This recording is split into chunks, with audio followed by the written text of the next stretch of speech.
Assalamualaikum warahmatullahi wabarakatuh. Nama saya Nurul Hayati binti Muhammad Hairi dan saya akan membicarakan tentang isu kemusnahan alam dan salah satu kemusnahan alam yang dilakukan oleh manusia kepada alam sekitar kita. Baik, alam sekitar adalah segala benda hidup ataupun benda yang tidak hidup yang wujud secara semula jadi di atas permukaan bumi. Kemusnahan alam sekitar pula adalah merujuk kepada kerosakan alam sekitar yang dilakukan oleh manusia itu sendiri terhadap alam sekitar, dan perbuatan ini amat menjejaskan kesihatan dan kesejahteraan manusia dan hidupan-hidupan yang ada di atas permukaan bumi. Antara kemusnahan alam sekitar yang sering kita dengar adalah pencemaran alam. Okey. Pencemaran alam ialah percampuran bahan kimia ataupun bahan toksik bersama alam semula jadi seperti udara, air dan juga persekitaran alam yang lain di bawah Akta Kualiti Alam Sekitar Aksa 1974. Pencemaran adalah perubahan secara langsung ataupun secara tidak langsung kepada sifat fizik, kimia ataupun biologi tanah tersebut melalui pembuangan sisa-sisa kimia sehingga boleh menjejaskan kesihatan dan keselamatan manusia dan hidupan alam. Di dalam Islam juga Allah telah melarang manusia daripada melakukan kemusnahan alam seperti yang tertera di dalam dalil Al-Quran daripada surah Al-A'raf ayat 56 yang bermaksud, dan janganlah kamu berbuat kerosakan di bumi Allah sesudah Allah menyediakan segalanya dan membawa kebaikan kepadanya. Isu kemusnahan alam yang ingin saya ceritakan adalah isu pencemaran tanah. Tanah adalah salah satu elemen yang digunakan oleh Allah di atas muka bumi bagi manusia untuk meneruskan kelangsungan hidup mereka di atas muka bumi Allah. Di bawah Seksyen 5 Kanun Tanah Negara, tanah didefinisikan sebagai yang pertama adalah permukaan bumi dan semua benda yang menjadikan permukaan bumi tersebut. Yang kedua, bumi yang berada di bawah permukaan bumi dan segala yang berada di dalamnya. Yang ketiga, segala tumbuh-tumbuhan dan keluaran semula jadi daripada bumi. Yang keempat, segala benda yang bercantum kepada bumi secara kekal sama ada di atas ataupun di bawah permukaan bumi. Dan yang kelima ialah tanah yang dilitupi oleh air. Definisi pencemaran tanah ialah perbuatan yang memberikan kesan buruk kepada tanah yang mengakibatkan kepada perubahan kesuburan tanah dan menyebabkan hakisan tanah. Antara bahan pencemar kepada pencemaran tanah ini ialah bahan organik, bahan kimia dan bahan fizik. Tanah yang tercemar akan bertukar menjadi kehitaman dan seterusnya menjejaskan kesuburan pokok. Kesuburan tanah ini dapat dibuktikan di dalam Al-Quran daripada surah Al-A'raf ayat 58 yang bermaksud, dan tanah yang baik, tanaman-tanamannya tumbuh subur dengan izin Allah, dan tanaman yang tidak subur, tanaman-tanamannya adalah tumbuh dengan merana. Demikianlah kami mengulangi tanda-tanda kebesaran bagi orang-orang yang bersyukur. Antara punca-punca pencemaran tanah ialah yang pertama, pembuangan sisa cecair ataupun sisa pepejal. Okey, daripada pembuangan ini adalah daripada saluran-saluran yang bocor daripada pihak industri yang mengalirkan sisa-sisa cecair ataupun sisa-sisa pepejal mereka ke tempat tadahan ataupun tempat pengumpulan. Bagi sisa cecair boleh kemungkinan mereka punya saluran cecair bocor dan mengalir ke tanah, manakala sisa pepejal pula pihak industri yang mana menanam sisa-sisa pepejal mereka di dalam tanah. Yang kedua adalah penyimpanan dan pengangkutan bahan komersial. Okey, ini merujuk kepada cecair sintetik yang disimpan di dalam tangki takungan. Yang tangki takungan itu berkemungkinan telah berkarat dan bocor, lalu dia mengalirkan sisa bahan komersial itu ke tanah dan menyebabkan pencemaran tanah. Dan yang terakhir sekali adalah aktiviti pertanian. Ini adalah perkara yang paling utama di dalam isu pencemaran tanah, di mana kemungkinan ada petani-petani yang menggunakan baja-baja kimia berbanding bahan organik yang diperlukan oleh tanah. Kemudian kesan-kesan pencemaran tanah. Yang pertama adalah kemusnahan habitat, di mana haiwan-haiwan kemungkinan tidak dapat sumber makanan kerana tumbuh-tumbuhan tidak dapat hidup subur, jadi mereka kekurangan sumber makanan untuk meneruskan kehidupan mereka. Dan yang kedua adalah menjejaskan kesihatan manusia. Seperti yang kita tahu, pokok memberikan oksigen kepada manusia. Sekiranya tanah yang telah tercemar, pokok tidak dapat tumbuh dengan baik. Lalu ia akan mengurangkan kadar oksigen yang dibekalkan kepada manusia.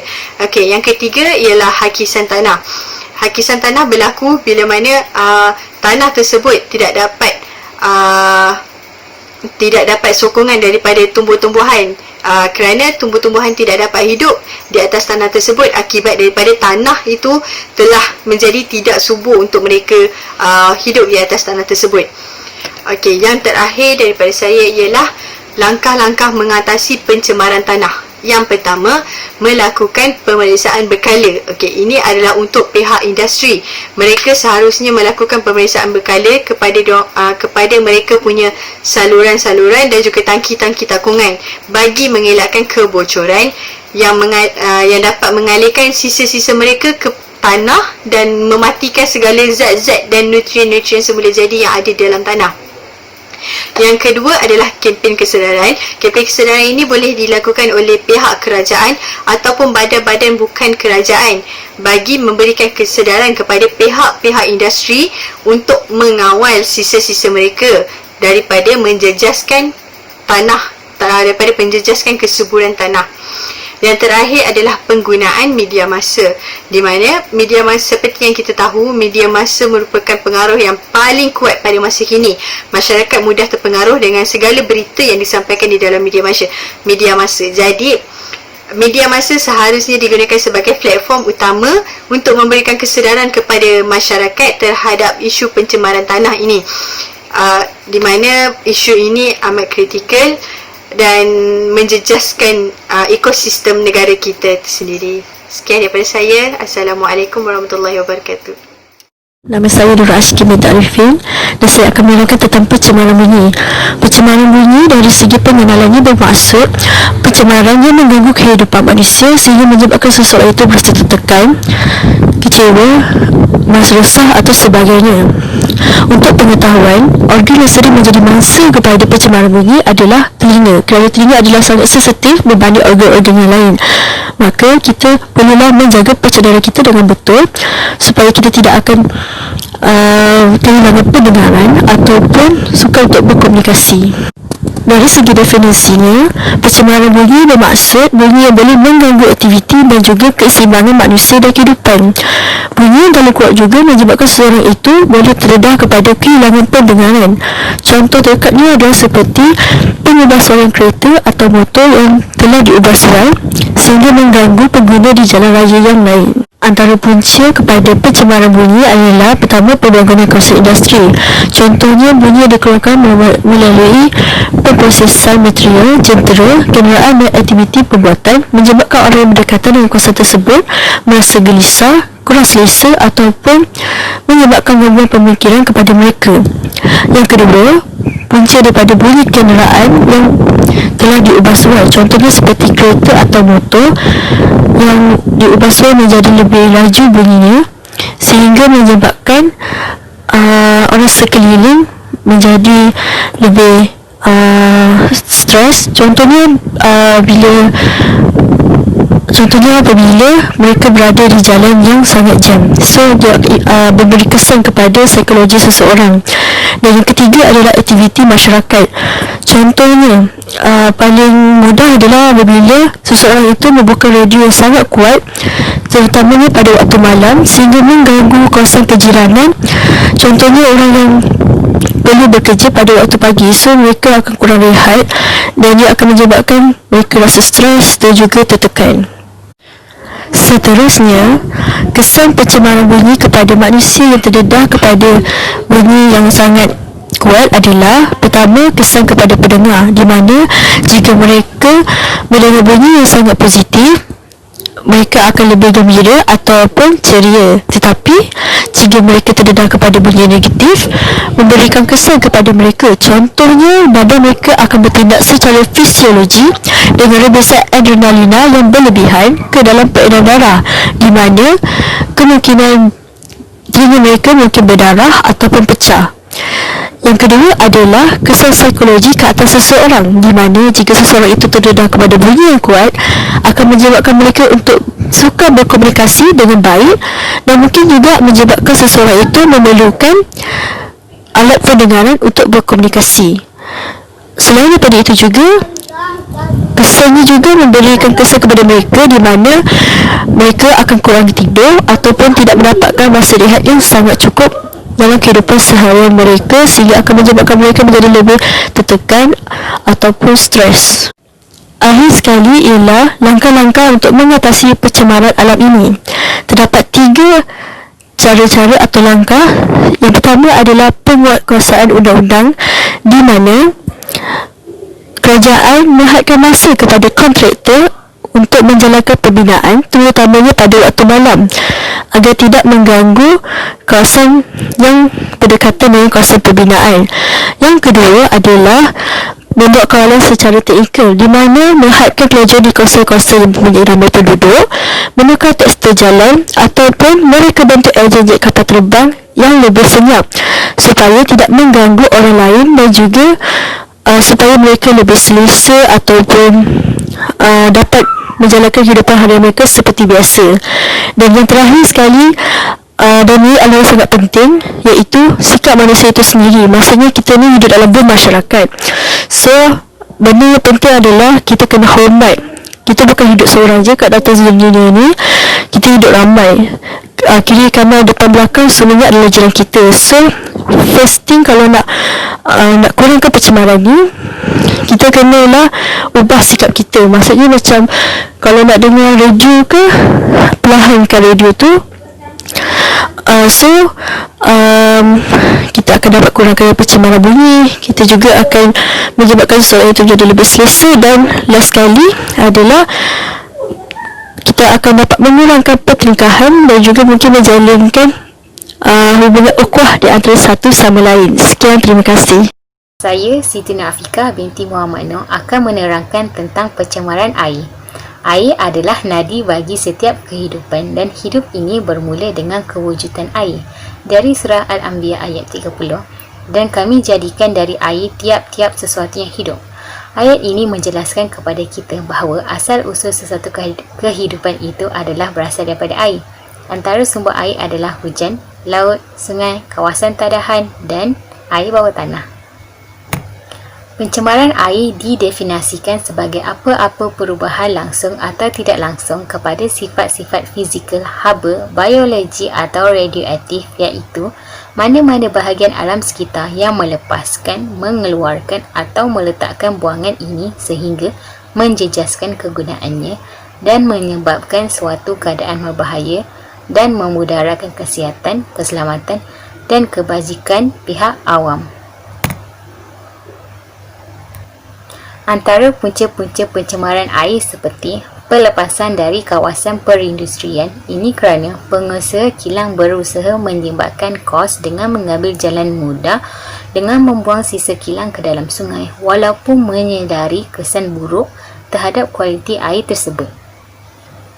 Seterusnya, loji pengolahan kumbahan air, sisa larut resap, influen dari loji rawatan kumbahan juga memberi impak yang besar bukan sahaja kepada pencemaran sungai tetapi juga kewangan, kerana kos yang besar diperlukan untuk membaik pulih pencemaran hasil dari pembuangan ini.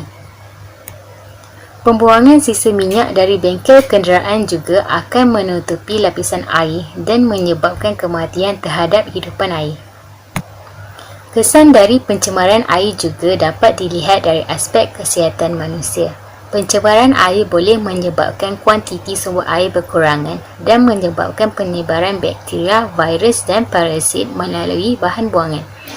Selain itu, pencemaran air juga boleh menyebabkan penyakit bawaan air seperti sakit perut, cerai beret dan keracunan makanan. Seterusnya, kesan terhadap hidupan akuatik. Pencemaran air telah menjejaskan binatang akuatik atau marin seperti ikan, udang, batu karang, penyu serta merosakkan tumbuhan air seperti rumpai, pokok bakau dan sebagainya. Air yang beracun akan mengurangkan kadar oksigen dalam air dan mengganggu kualiti ekosistem secara keseluruhan.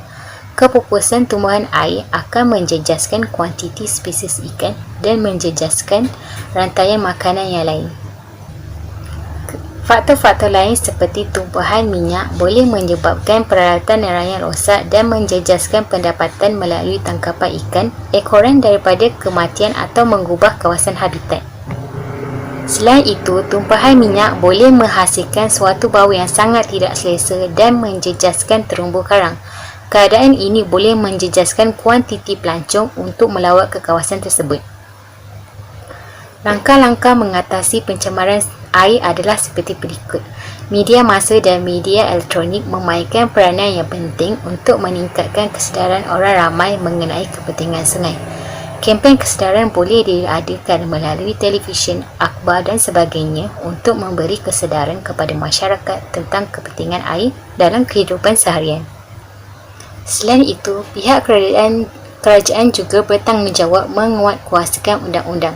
Manakala undang-undang sedia ada perlu diperketatkan lagi supaya pesalah mendapat hukuman yang setimpal dengan kesalahannya. Untuk memastikan supaya sampah sarap tidak menyebabkan sistem peparitan tersumbat, maka penyelenggaraan berkala seharusnya dijalankan sekitar 1 atau 2 bulan sekali. Dengan cara ini, sampah sarap tidak akan menyebabkan sekatan air, sekaligus sampah tidak terlepas ke sistem saliran utama di sungai. Itu sahaja daripada saya. Terima kasih. Pencemaran udara boleh didefinisikan sebagai pencampuran bahan kimia ataupun bahan biologi tersebut dalam udara yang dihidu oleh manusia dan juga tumbuhan dan haiwan.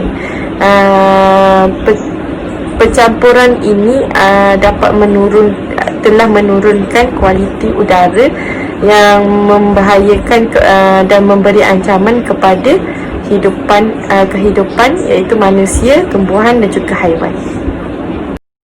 Punca pencemaran udara terjadi yang pertama adalah kerana kenderaan yang menggunakan petrol. Seperti yang kita tahu, hampir kesemua kenderaan di muka bumi ini menggunakan bahan pembakar yang sama iaitu petrol ataupun diesel. Hasil daripada pembakaran petrol dan diesel oleh kenderaan-kenderaan ini, asap tersebut telah dilepaskan secara bebas ke udara dan menyebabkan lapisan ozon di muka bumi ini semakin hari semakin menipis yang seterusnya mengakibatkan pemanasan ozon. Antara punca-punca pencemaran udara yang lain adalah bahan kimia yang dilepaskan oleh kilang. Seperti yang kita tahu, di negara kita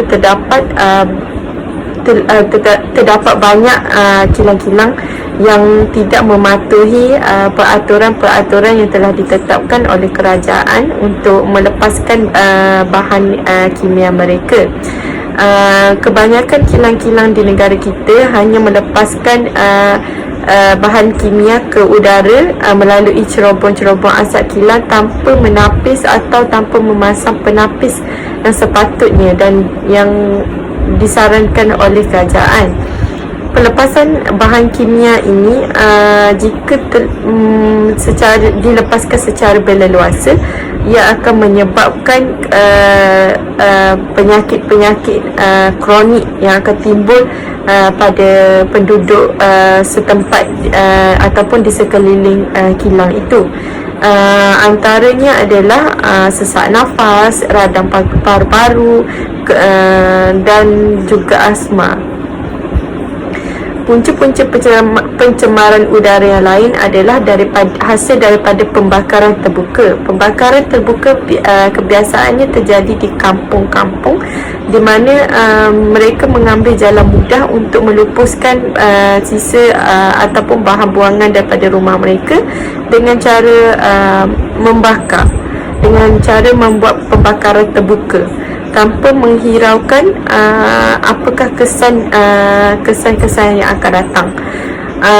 Mereka juga tidak mengasingkan benda-benda yang tidak boleh dibakar, contohnya tin penyembuh nyamuk. Kesan-kesan pencemaran udara yang dapat kita lihat dengan jelas adalah ia akan memberikan kesan negatif kepada kesihatan manusia. Ia adalah kerana gas-gas seperti karbon monoksida akan meracuni sistem pengangkutan oksigen dalam badan manusia yang boleh menjejaskan sistem pernafasan mereka dan menyebabkan seseorang itu untuk mengalami kesesakan nafas, radang paru-paru dan mengurangkan fungsi paru-paru. Selain itu, kesan pencemaran udara juga memberikan kesan kepada tumbuhan di mana mereka akan mengalami kerosakan nekrosis, iaitu kegor-goran daun ataupun pertumbuhan pokok-pokok akan terbantut. Bukan sahaja tumbuhan, malah haiwan juga akan turut terancam dan mati akibat daripada pencemaran udara. Selain itu, kesan pencemaran udara yang dapat kita lihat adalah pemanasan global.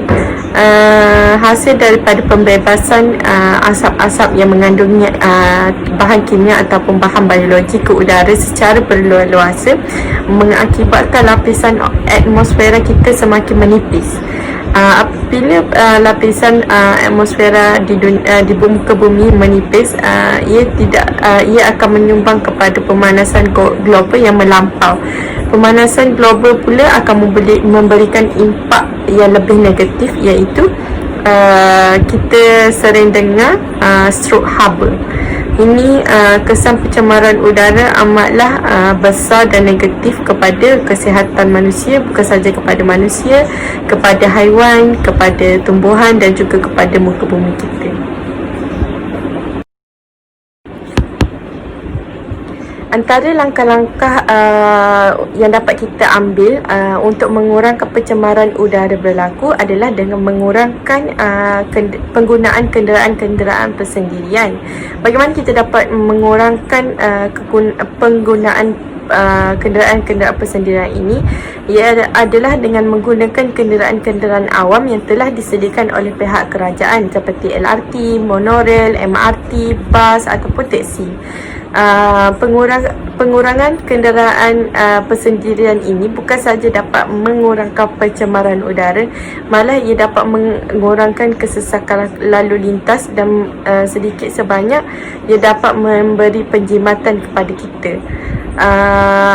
Langkah yang kedua adalah dengan menanam tumbuhan-tumbuhan hijau di dalam rumah ataupun di ruangan pejabat kita ataupun di sekeliling laman-laman rumah kita. Tumbuhan hijau beroperasi sebagai penapis kepada kita untuk menyaring bahan-bahan kimia yang berada di udara di sekeliling kita.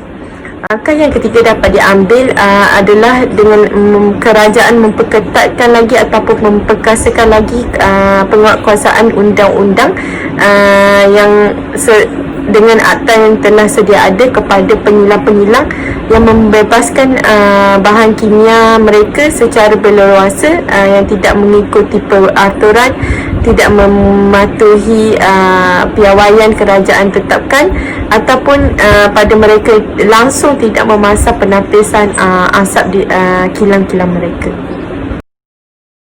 Seterusnya adalah hubungan manusia dengan alam. Seperti yang kita tahu, kita manusia diciptakan juga bersama-sama dengan kehidupan yang lain di muka bumi ini, seperti tumbuhan dan haiwan.